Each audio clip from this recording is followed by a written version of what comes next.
سورہ انعام ختم ہو رہی ہے انشاءاللہ، تو پھر اس کے بعد سورہ اعراف ہم پڑھیں گے۔ اعوذ باللہ من الشیطان الرجیم، بسم اللہ الرحمن الرحیم، قل ان صلاتی ونسکی ومحیای ومماتی للہ رب العالمین۔ اللہ رب العزت اپنے محبوب سے کہہ رہے ہیں، قل کہہ دیجئے، ان صلاتی کہ میری نماز، و نسکی میری قربانی، و محیای میری زندگی، و مماتی یعنی میرا مرنا میرا جینا، للہ ہے رب العالمین، صرف جو ہے نا وہ اللہ تعالیٰ کے لیے ہے، یعنی اللہ کے لیے ہے میری نماز بھی، میری قربانی بھی، میری زندگی بھی اور میری موت بھی، میرا جینا یعنی جینا بھی اور مرنا بھی وہ اللہ رب العزت کی ذات کے لیے۔ اب آپ دیکھیں نا، جب اللہ کے رسول مقبول صلی اللہ علیہ وسلم یہ فرما رہے ہیں تو ہم کہاں سے ان سے اوپر ہو گئے کہ ہم اپنی بیچ میں اختراعات شروع کر دیں کہ جی فلانے کا ڈھینگے کا۔ جب اللہ کے رسول کہہ رہے ہیں کہ میری جان، میری زندگی، میری قربانی، میرا مرنا، میرا جینا اللہ کے لیے ہے، پیچھے کوئی بات رہ جاتی ہے؟ تو اس لیے ہمیں شیطان کے اور نفس امارہ کے شر سے نہ بچنا چاہیے۔ یہ بار بار وار کرتا ہے، بعض اوقات ایسے لوگوں سے وار کرواتا ہے جو آپ کو بعض اوقات مسلیڈ کر دیتے ہیں، ڈیریل کر دیتے ہیں۔ تو اپنے عقیدے پر ڈٹ کے اس پہ رہنا ہے کہ بھئی قرآن یہ کہتا ہے، اللہ ہمیں یہ کہتا ہے، اور اللہ کے رسول ہمیں یہ فرماتے ہیں، دیٹس آل۔ تو اس کے یہ بڑی یعنی مشہور آیت بھی ہے، اور اللہ کے رسول مقبول صلی اللہ علیہ وسلم نے یہ پھر تمام، جب وحی آتی تھی تو اللہ کے رسول مقبول صلی اللہ علیہ وسلم تمام صحابہ کو پڑھ کر سناتے تھے، جو بھی آیات اترتی تھیں وہ پڑھ کے سناتے تھے اور بتاتے تھے اور اس کو ایکسپلین بھی کرتے تھے۔ آگے فرمایا لا شریک لہ، اس کا کوئی شریک نہیں، اس کا کوئی شریک نہیں۔ اگر کوئی سمجھتا ہے نا کہ اس کی ذات میں یا صفات میں کوئی اور شامل ہے، کوئی نبی، کوئی رسول، کوئی شخص، کوئی جن، کوئی فرشتہ، کوئی پتھر، کوئی چیز، وہ شرک میں مبتلا ہو گیا، نہ اللہ کی ذات میں نہ صفات میں۔ کیوں جی؟ جو یہ سب کلیئر ہے گل۔ اچھا، یہاں یہ کہا کہ لا شریک اللہ، اس کا کوئی شریک نہیں، وَبِذَالِكَ أُمِرْتُ وَأَنَا أَوَّلُ الْمُسْلِمِينَ، وَبِذَالِكَ أُمِرْتُ، اور اسی بات کا مجھے حکم دیا گیا ہے، اسی بات کا مجھے حکم دیا گیا ہے، اور یہ فرمایا کہ وَأَنَا أَوَّلُ الْمُسْلِمِينَ، کہ میں پہلے یعنی سب سے پہلے فرما برداروں میں سے ہوں، پہلا بات ماننے والا ہوں، یعنی جو اللہ کی بات ہے اس کو پہلے میں خود ماننے والا ہوں، اللہ کے رسول یہ کہہ رہے ہیں۔ اور اب دیکھیں یہاں پہ سورہ یونس میں آتا ہے نوح علیہ السلام کو حکم ملا وَكَذَلِكَ أُمِرْتُ أَنْ أَكُونَ مِنَ الْمُسْلِمِينَ، وَكَذَلِكَ أُمِرْتُ یعنی تمہیں یہی حکم دیا گیا ہے، أَنْ أَكُونَ مِنَ الْمُسْلِمِينَ، کہ میں جو ہے نا وہ ماننے والوں میں سے ہوں۔ اور اسی طرح ابراہیم علیہ السلام کو یہ کہا گیا ہے کہ اسلمت لرب العالمین، اسلمتو کا مطلب ہے تسلیم کرنا، سر تسلیم خم کر دینا، تو فرم بردار ہو جانا، حکم بردار ہو جانا اللہ کا۔ اور ابراہیم علیہ السلام کو ایک اور جگہ بھی کہا گیا ہے، دو جگہوں پہ، فلا تموتن الا وانتم مسلمون، کہ تمہیں موت نہ آئے الا کہ آپ مسلمان ہو۔ یعنی مسلمان کب ہوتا ہے بندہ؟ جب اللہ اور اللہ کے رسول کے احکامات کو مان رہا ہوتا ہے، جب اللہ کی شریعت کے مطابق عمل کر رہا ہوتا ہے۔ اگر خدا نہ خواستہ کوئی مومن بندہ بھی ہے تو وہ چوری کرنے لگ جاتا ہے یا ڈکیتی کرنے لگ جاتا ہے یا جھوٹ بولنے لگ جاتا ہے، تو اس وقت وہ مومن نہیں ہے، اس لمحے زنا کرتا ہے تو اس لمحے وہ جو ٹائم ہے اس وقت وہ مومن نہیں، مسلمان نہیں ہے. تو اس لیے کہتے ہیں کہ اللہ سے یہ بھی دعا کرنی چاہیے کہ اللہ ہمیں ایمان کی بہترین حالت میں اس دنیا سے لے جائے. اور موسیٰ علیہ السلام کو کیا کہا؟ فَعَلَيْهِ تَوَكَّلُوا إِن كُنتُم مُسْلِمِينَ. یعنی اسی پر تمہارا توکل ہونا چاہیے اگر تم مسلمان ہو. کس پر؟ کہ اللہ پر. اللہ پر توکل ہونا چاہیے. اور یوسف علیہ السلام کو کیا کہا کہ وَتَوَفَّنِي مُسْلِمًا، اور موت آئے تمہیں اسلام پر تمہیں موت آئے. آگے فرمایا گیا کُلَّ غَيْرَ اللَّهِ أَبْغِي رَبًّا وَهُوَ رَبُّ كُلِّ شَيْءٍ. کل غیر اللہ، کیا تو کہہ دیجئے تو کیا سوا اللہ کے، ابغی کا مطلب ہوتا ہے ڈھونڈنا، یعنی کل غیر اللہ ابغی ربا، کہ کیا اب میں غیر اللہ میں کسی رب کو ڈھونڈوں، اللہ کے سوا کسی اور میں کوئی رب ڈھونڈوں. وَهُوَ رَبُّ كُلِّ شَيْءٍ، وہ تو ہر چیز کا رب ہے، وہ تو ہر چیز کا رب ہے. دیکھیں جی، جو لیونگ تھنگز ہیں ان کو تو خوراک بھی چاہیے. نان لیونگ تھنگ ہے، ٹھیک ہے، پتھر ہے یا کوئی ایسی چیز ہے، اس کو نہیں چاہیے. لیکن آپ دیکھیں کہ اللہ ہر چیز کو رزق دیتا ہے، اور یہ پتھر بھی اس کی اجازت کے بغیر نہیں گرتا. اس کی اجازت ہوتی ہے تو لڑکتا ہے. اور جو میں نے بات عرض کی کہ ایک لیٹسٹ جو ریسرچ ہوئی ہے جاپان میں، تو انہوں نے کہا یہ پانی بھی جو ہے اس کا ماحول کا یہ اثر لیتا ہے، اور پانی بھی بات کرتا ہے. کیونکہ انہوں نے زمزم پہ تجربے کیے نا بہت زیادہ، تو زمزم سے ان کو یہ پتہ لگا کہ ایک تو یہ پانی دنیا کا بہترین پانی ہے بغیر فلٹر کے، اور اس میں جو اس کے ایٹمز اور مالیکیولز ہیں اس کے برابر وہ اتنے خوبصورت ہیں کہ اس کے برابر کوئی پانی جچتا ہی نہیں، اس کے مقابلہ نہیں کر سکتا. نو پیرلل، کوئی اس کے متوازی نہیں ہے. اور پھر اس پانی کو اگر دوسرے پانی میں ڈال دو تو اس کی پراپرٹیز اس میں آ جاتی ہیں. لیکن اس کو ہم نے کہتے ہیں ہر پانی کو جب میلٹنگ پوائنٹ بڑھاتے گئے، ابالتے گئے، اپنی پراپرٹیز چینج کر لیتا ہے. لیکن زمزم کو ہم نے جتنا بھی ہیٹ اپ کیا اس نے اپنی پراپرٹیز نہیں چھوڑی، بالکل ویسے رہا.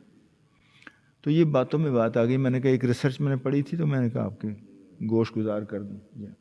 تو آگے فرمایا کہ وَلَا تَكْسِبُ كُلُّ نَفْسٍ إِلَّا عَلَيْهَا، اور نہ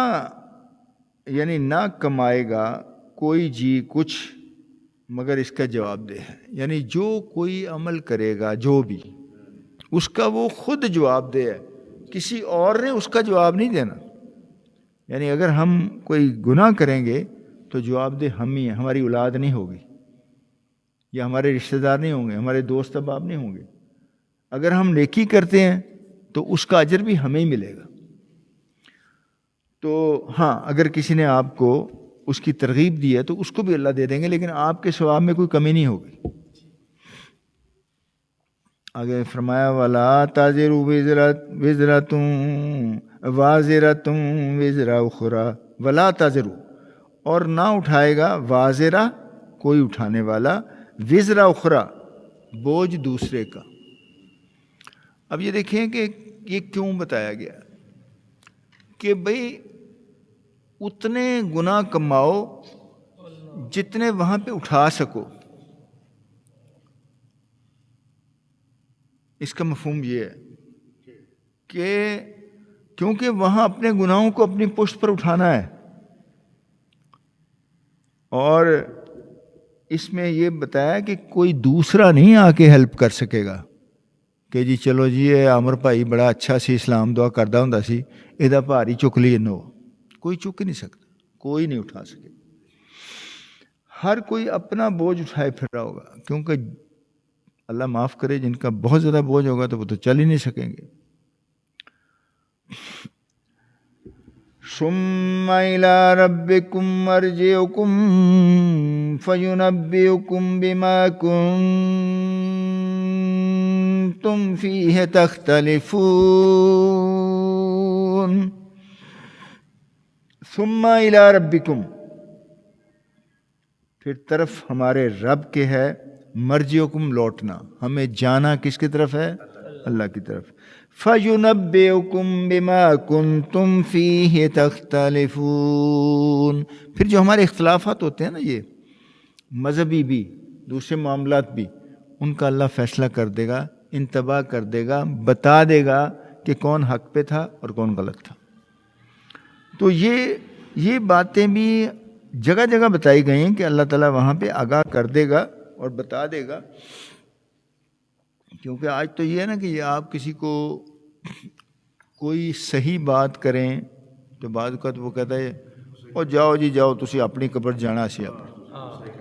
ہاں جی، تو مطلب یہ ہے کہ وہ جانا تو اپنی قبر میں ہی ہے، لیکن اگر آپ دیکھیں معاملے کو کہ بھئی میں غلط تو نہیں ہوں، کہیں چیک کر لیں، اسٹڈی کر لیں، پوچھ لیں، سمجھ لیں، تو اکثر اوقات کریکشن ہو جاتی. جو سمجھنا نہ چاہے اس کی کریکشن نہیں ہو سکتی. پھر کیا فرمایا؟ فَمَنِ اتَّقَىٰ وَأَصْلَحَ فَلَا خَوْفٌ عَلَيْهِمْ وَلَا هُمْ. جو اپنی اصلاح کر لے گا اور اللہ سے ڈر جائے گا، اس کو وہاں کوئی خوف نہیں ہوگا، وہ ذرا بھی غمگین نہیں ہوگا. اب دیکھیں جو حدیث مبارکہ ہے نا کہ کسی شخص کی اللہ تعالیٰ وزن کرے گا، اس کے گناہ اور نیکیاں، یعنی نیکی تھوڑی سی کم ہوگی اور گناہ تھوڑا سا زیادہ ہوگا، تو اللہ تعالیٰ اس کو کہے گا بھی ایک نیکی سے تیرا معاملہ حل ہو جائے گا، تو کسی سے اپنے پکڑ لے. وہ کہے میں ابھی لے کے آیا.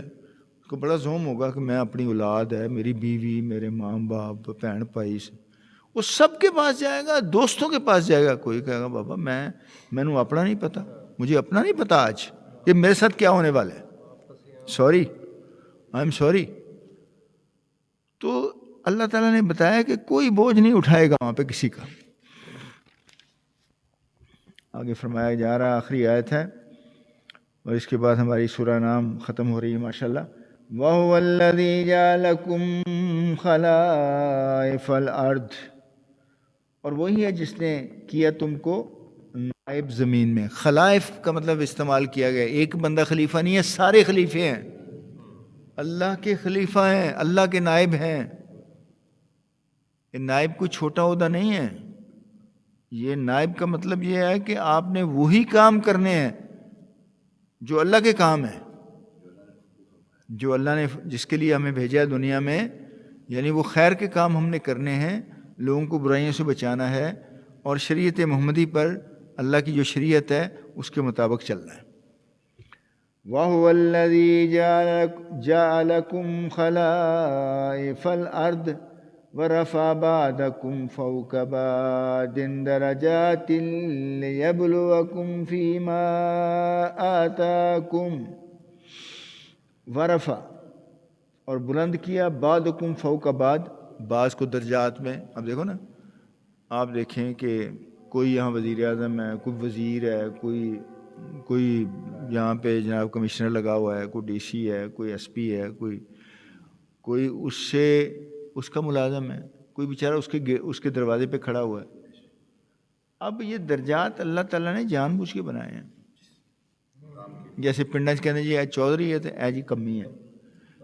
تو حالانکہ انسان برابر ہیں، اللہ نے فرق نہیں ڈالا، لیکن اللہ نے جو دنیا میں بھی مراتب دیے ہیں نا، وہ ٹیسٹ کرنے کے لیے کہ آپ اپنے ملازمین سے کیسا سلوک کرتے ہیں، آپ اپنے ہمسایوں سے کیسا سلوک کرتے ہیں، آپ اپنے چھوٹے سے کیسا سلوک کرتے ہیں، آپ اپنے سے بڑے سے کیسا سلوک کرتے ہیں. تو یہ سب باتیں نوٹ ہو رہی ہیں، ایک ایک چیز ہمارا ہر کال اور ہمارا ہر فعل نوٹ ہو رہا ہے، ویڈیو بن رہی. تو یہاں پہ یہ فرمایا کہ وَرَفَعَ بَعْضَكُمْ فَوْقَ بَعْضٍ دَرَجَاتٍ لِيَبْلُوَكُمْ فِيمَا آتَاكُمْ، لِيَبْلُوَكُمْ، تاکہ آزمائے تمہیں، اس میں جو تمہیں عطا ہوا، جو تمہیں عطا ہوا۔ اب دیکھو نا جی، یہ تھوڑی بات ہے کہ آپ کو اللہ نے اگر عزت دی ہوئی ہے، 4 بندے آپ کو سلام بھی کرتے ہیں، آپ کو اچھے لفظوں میں کہتے ہیں، آپ سے اچھا یعنی آپ کی رسپیکٹ ہے معاشرے میں، تو یہ تھوڑی بات ہے، کتنی بڑی بات ہے، کتنا اللہ کا شکر ہے۔ تو اللہ تعالیٰ یہ دیتے ہیں آزمانے کے لیے، لیکن اس میں یہ ہے کہ پھر وہ یہ نہ ہو کہ اوپر سے تو بڑا نیک بنا رہے، اندر سے برے کام کریں یا غلط کام کرے یا جھوٹ بولے یا جہاں موقع ملے وہاں پہ داؤ لگائے۔ تو وہ اللہ تعالیٰ نے یہ آزمانے کے لیے کیا۔ اور پھر کسی کو جج لگا دیا۔ اب جج کا سب سے زیادہ امتحان ہے، وزیر اعظم کا سب سے زیادہ امتحان ہے، ایک کمشنر کا ڈی سی کا اس سے زیادہ امتحان ہے، اور پولیس والوں کا بھی سر جی بڑا امتحان ہے، کیونکہ ان کے اختیارات ہیں نا جی۔ اگر وہ اس میں گڑبڑ کرے گا، پیسے لے کے کچھ کرے گا تو پھر لیبلوکم، تاکہ اللہ آزمائے ان کو کہ وہ کیا کرتے ہیں، کس طرح کا رویہ کرتے ہیں۔ دیکھیں نا، اب یہ جو نیلسن منڈیلا ہے تو عام بندہ بیچارہ، کافی عرصہ جیل میں رہا، تو اس نے کہا کہ غربت جو ہے وہ خیرات سے ختم نہیں ہوتی بلکہ انصاف سے ختم ہوتی ہے۔ چرچل جب تھا نا برطانیہ میں، چرچل کی فوجیں لڑی تھی، پہلے وہ جرنیل تھا، بعد میں وہ وزیر اعظم بنا، اس کی فوجیں ہر مارچ پر شکست کھا رہی تھی۔ تو اخباری نمائندوں نے کہا کہ جناب کیا فورسی کرتے ہیں، مطلب کیا ہوگا ہمارے ساتھ، کیا برطانیہ کے ساتھ کیا ہوگا، اتنا بڑا برطانیہ تھا، سورج غروب نہیں ہوتا تھا۔ تو آج ہم سکڑ گئے ہیں، ہر مارچ پہ ہمیں شکست ہو رہی ہے۔ اس نے کیا جواب دیا؟ اس نے کہا کہ آپ کی عدالتیں انصاف کر رہی ہیں؟ حالانکہ سوال کیا تھا؟ انہوں نے کہا جی وہ تو کر رہی ہیں۔ کہتا پھر ہم جیتیں گے، وی ول ون، اور وہ جیتے، اور وہ جیتے۔ تو انصاف اتنا جو ہے نا جی امپورٹنٹ ہے۔ اور پتہ بھی تب ہی لگتا ہے نا کہ جب آپ کو اس منصب پہ بٹھا دیا جائے یا ترازو آپ کے ہاتھ میں دے دیے، پھر ہی پتہ لگتا ہے نا۔ اگر آپ کے ہاتھ میں ہو ہی نہ تو پھر کیا، ہم تو کچھ کر ہی نہیں سکتے۔ جب آپ کو وہ پوزیشن مل جائے، اس جہاں پہ آپ کسی کو چھوڑ بھی سکتے ہیں، کسی کو پکڑ سکتے ہیں، کسی کو مار سکتے ہیں، کسی کے ایف آئی آر میں کچھ زیادہ دفعات لکھ سکتے ہیں، کسی کو بالکل چھوڑ سکتے ہیں، تو وہاں پہ چیک ہوتا ہے نا جی۔ اور جو جج بنتا ہے اس کے تو اور بھی چیک کرنا کہ وہ تو اب چیف جسٹس چاہے تو سارے معاملہ سیدھے ہو جائیں ملک کے، اگر وہ چاہے۔ یہ کل بڑی لمبی ڈسکشن ہوتی رہی، وکیل تھے 2 3 4، تو وہ کہتے تھے یہ اگر چیف جسٹس چاہے تو یہ وزیر اعظم بھی گڑبڑ نہیں کر سکتا۔ تو اینی ہاؤ بہت بڑی ذمہ داری ہوتی۔ ان ربک سریع العقاب،